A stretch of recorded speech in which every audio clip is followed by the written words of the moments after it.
Let's talk about trauma. In this explainer, we're going to completely reframe how we think about it.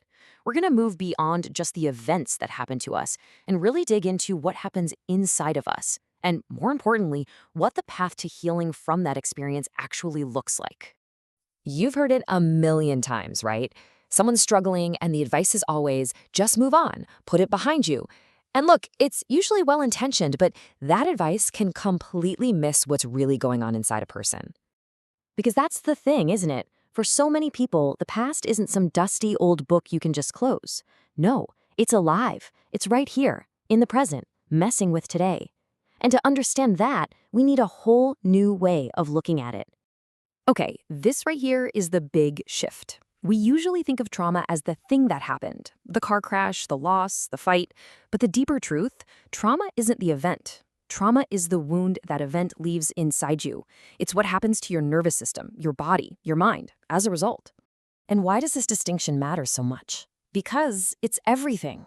If trauma is just a thing that happened to you, you're kind of stuck, right? A permanent victim of the past.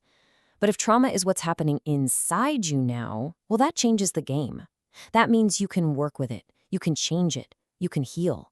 It gives you back your power, your agency. So, to really get this, we have to start with memory, because your brain handles a traumatic memory in a completely different way than a normal one. Think about what you ate for dinner last night. You can probably tell it like a little story, right? First I cooked this, then I sat down, then I ate. That's a narrative memory. It has a beginning, a middle, an end. It's filed away. But a traumatic memory? It's not a story. It's shattered. It's stored as these raw, frozen fragments. A scary image, a loud sound, a physical feeling, with no timeline to connect them. And this is exactly why flashbacks are so unbelievably terrifying. When someone has a flashback, their brain isn't just remembering something.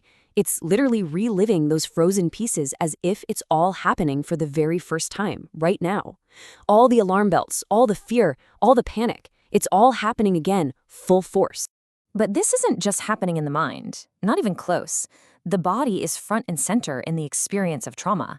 You could even say the body is where trauma truly lives. You see, when something is just too overwhelming, the mind has this incredible survival trick. It just checks out. It's called dissociation. It's a way of separating your conscious self from what's happening to your body to protect you. The problem is, that split between mind and body can become the new normal, leaving a person feeling disconnected and fragmented. And this leads to this constant, nagging feeling of being unsafe. It's not just a thought, it's a physical state of being. The past is alive inside you as a knot in your stomach, tension in your shoulders, a heart that's always racing a little too fast. It makes it almost impossible to ever just relax and feel safe in your own skin. You know, this deep physical knowing has a name. It's called the felt sense. It's not an emotion you can easily label, and it's not a clear thought. It's that raw, gut-level awareness that tells you something is off or something is right. For someone with trauma, this is where those frozen memory fragments are stored, in the language of the body. So if your body is basically screaming danger 24/7, how on earth can you even start to heal? Well, the answer is actually very simple but incredibly profound. You have to feel safe first. And we're not just talking about being in a physically safe place. We're talking about feeling safe with another person.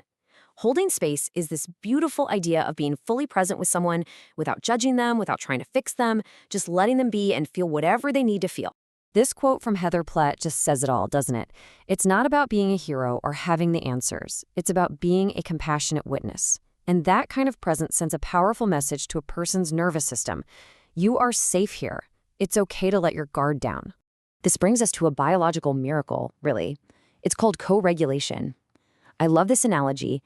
If you put a group of grandfather clocks in a room, after a while their pendulums will all start to swing in perfect rhythm. Our nervous systems do the same thing. A calm, steady person can literally help soothe and regulate an anxious, dysregulated person just by being near them. It's why that safe human connection is a biological necessity for healing. Okay, so once that foundation of safety is there, we can start exploring the actual pathways to processing the trauma and really to reconnecting the mind and the body. So you can think of it in three main ways. There's the top-down approach, that's talk therapy. using our thinking brain to make sense of things. Then you got medicine, which can help turn down the volume on the body's constant alarm bells. And then there's the bottom-up approach, which works directly with the body and all those stored sensations. But here's a really important question. A lot of people find that just talking about their trauma helps, but it doesn't solve everything.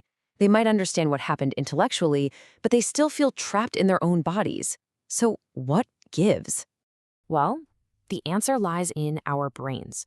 When the trauma was actually happening, the parts of the brain in charge of language and putting things in a logical order, Broca's area for one, can basically go offline. The experience was never neatly filed away into words to begin with.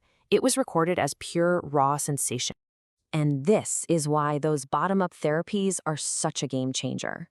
Things like yoga, dance, or somatic therapies give the body a chance to have a new experience, an experience of feeling strong, grounded, and in control. These new physical sensations directly contradict the old stored feelings of helplessness. You're healing by doing and feeling, not just by talking. So after all this work, what's the end goal? What are we aiming for? It's not about erasing the past. It's about taking back your life. The goal is agency. It's that feeling that you are the one driving your life, not your trauma responses. And that journey starts with something called introception, which is just a fancy word for learning to listen to your body's quiet signals. When you can notice and befriend your felt sense, you start to reclaim control from those automatic reactions. At the end of the day, healing is about being able to feel calm and focused. It's about being fully alive and present, right here, right now. It means that what happened becomes just one part of your story, not the only chapter. And most of all, it means feeling like you are in charge of you. So we'll leave you with this to think about. For anyone who's been through it or loves someone who has, this really is the journey. What does it mean to finally feel truly, deeply at home in your own body? Thanks so much for joining us.